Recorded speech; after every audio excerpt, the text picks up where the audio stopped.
As a group, we found a lot of different ideas, perspectives, and findings that were new to us. Most of us had not looked into marijuana this much in depth.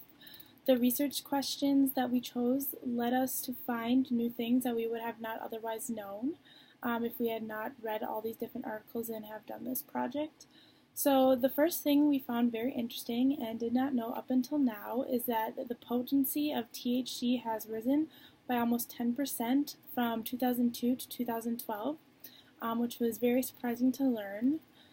Secondly, we learned that the tremendous costs of enforcing the marijuana laws, combined with an unprecedented economic recession, have led to states rolling back marijuana enforcement to save money. Thirdly, we also learned that the safety risks, physical, and health consequences of marijuana use are provided by the National Institute of Drug Abuse.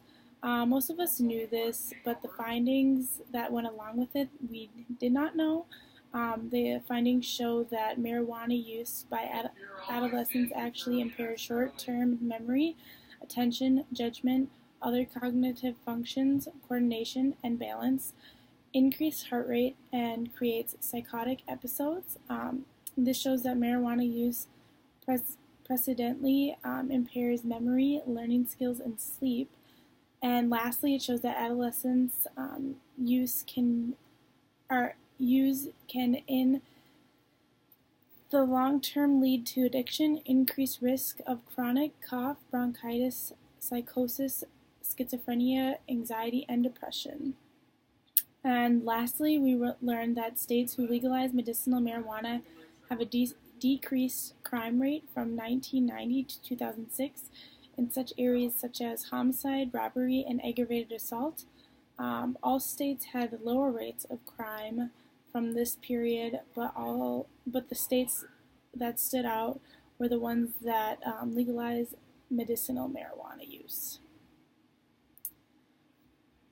So as a group, we were able to agree that we had a very difficult time finding clear-cut answers to our questions.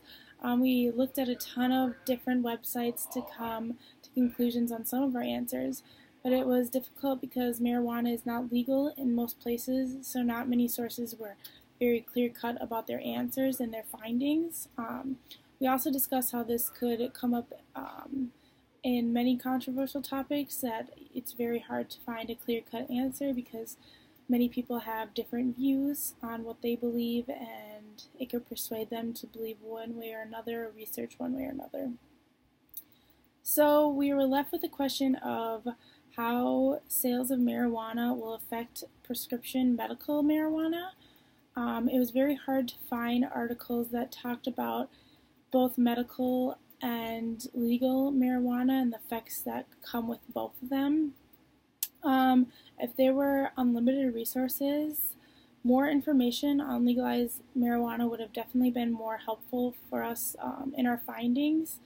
It was very easy to find articles on medical marijuana and had clear-cut research and answers about medical marijuana, but not on legal marijuana.